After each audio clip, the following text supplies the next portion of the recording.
اگر آپ نے کسی کی بہن و بیٹی پر غلط نظر ڈالی تو یاد رکھنا ہم نے راستہ بنا دیا ہے اپنے گھر میں اپنی بہن اور اپنی بیٹی کے دروازے تک پہنچنے کا۔ الفاظ کڑوے ہیں مگر حق بجانب ہوں، الفاظ سخت ہیں لیکن اللہ کی قسم غلط نہیں ہیں، الفاظ میں تھوڑی سی سختی ہے لیکن میں معافی نہیں مانگوں گا، کیونکہ معافی کا چندہ کرنے کی عادت میری نہیں ہے۔ کس بات پر معافی مانگوں؟ کوئی غلط بات میں نے نہیں کہی ہے۔ اگر تم دوسروں کی بہنوں بیٹیوں پر غلط نظر ڈالو گے تو ہماری بہنوں بیٹیوں پر بھی غلط نظر ڈالی جائے گی۔ کما تدین تدان، عربی زبان کا مقولہ ہے، جیسا کرو گے ویسا بھرو گے۔ یہ حالات ہے، یہ صورتحال پیدا ہوئی۔ ایک جہیز کی لعنت ہم ختم نہیں کر پا رہے ہیں، اکیلے محمد رسول اللہ نے کتنی برائیوں کو ختم کیا ہے۔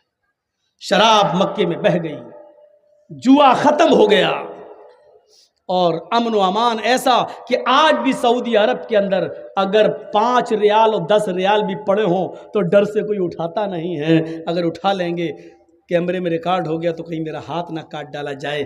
آج بھی امن و امان اور شانتی کا ایسا گہوارہ بن گیا ہے ہمارا عرب ملک۔ آپ غور کر رہے ہیں؟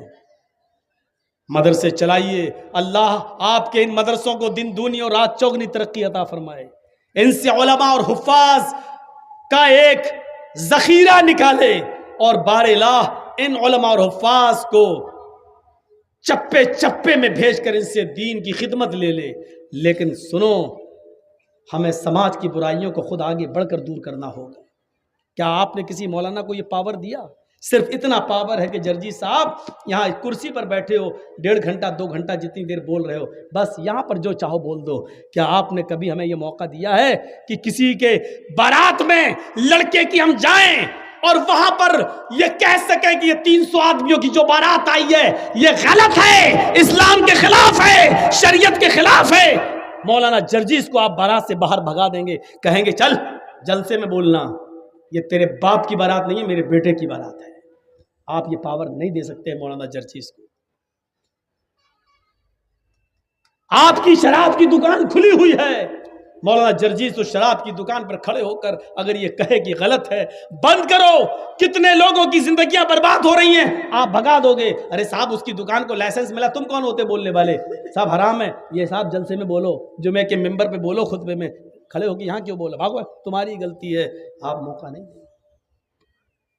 حضرت عمر فاروق نے ایک آدمی کو دیکھا، وہ آگے آگے جا رہا ہے اور اس کا یہ پیجامہ ٹخنوں سے نیچے ہے۔ یہ ٹخنوں سے نیچے جو ہم کپڑے پہنتے ہیں نا، نماز پڑھی اوپر کر لیا بس، اور نماز پڑھنے کے بعد پھر نکال دیا، پھر ٹخنے سے نیچے گر رہا ہے۔ یہ ٹخنے سے نیچے والا حصہ جہنم میں جلایا جائے گا۔ ٹخنا ہے یہ، اس سے اوپر پہننا ہے یہاں، اس سے نیچے والا حصہ تکبر کی علامت ہے، تکبر کی۔ صاف کہہ دیا کہ نیچے جتنا بھی پیجامہ یا لنگی آپ کی لٹک رہی ہوگی اتنا حصہ کاٹ کر آپ کا جہنم کے اندر جلایا جائے گا۔ اور حدیث اللہ کے رسول کی ہے کہ اللہ تعالیٰ قیامت کے دن ان 3 لوگوں پر رحمت کی نظر نہیں ڈالے گا۔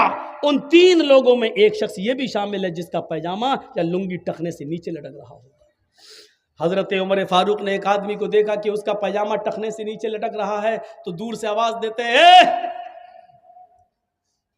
اس نے نہیں سنا، آپ نے پھر زور سے آواز دی، احائز انت یا رجل۔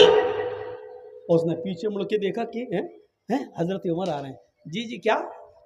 احائز انت، عربی کے جملے دیکھیے، حضرت عمر نے کیا کہا؟ احائز انت، کیا تجھے مہینہ آ رہا ہے؟ مہینہ سمجھتے نا؟ لیڈیز کو جو پیریڈ آتا ہے، جو MC ہوتی ہے، مہینے میں چند دن ان کو جو بلڈ آتا ہے، تو حضرت عمر نے اس آدمی سے کہا احائز انت، کیا تجھے پیریڈ آ رہا ہے؟ وہ ادھر ادھر دیکھنے لگا ہیں، کس سے کہہ رہے ہیں؟ کہ امیر المومنین کس سے کہہ رہے ہیں؟ یہاں تو کوئی عورت نہیں جا رہی ہے۔ کہا کہ انتا کہہ رہا ہوں تب بھی سمجھ میں نہیں آ رہا ہے، تجھے کہہ رہا ہوں، تجھے پیریڈ آ رہا ہے، مہینہ آ رہا ہے، MC ہو رہی تجھے؟ کہتا مجھے؟ کہاں؟ تیرے بارے میں پوچھ رہا ہوں۔ مسکرا کے کہتا ہے آپ کا دماغ صحیح ہے، حل یحیض الرجل، کیا مرد کو بھی مہینہ آتا ہے؟ اس نے کیا کہا؟ کیا مرد کو بھی مہینہ آتا ہے؟ تو حضرت عمر نے کہا کیا مرد بھی ٹخنے سے نیچے کپڑا پہنتا ہے؟ یعنی مرد کو نہیں، عورت کو حکم دیا اللہ کے رسول نے کہ وہ ٹخنے سے نیچے کپڑا پہنے، اس کے تو پیروں کی انگلی بھی نہ دکھے، یہ عورت کو حکم دیا، مرد کو حکم دیا ہے کہ ٹخنوں سے اوپر پہنے۔ جب تو کپڑا پہننے میں عورت کا کام کر سکتا ہے تو ہو سکتا ہے کہ مہینے میں بھی عورت کا کام کر رہا ہو، تجھے مہینہ آ رہا ہو۔ کہنے لگا نہیں ٹھیک ہے، اس نے اوپر کر لیا۔ حضرت عمر نے اپنے غلام سے کہا اسلم جی بالسکین، چھری لاؤ۔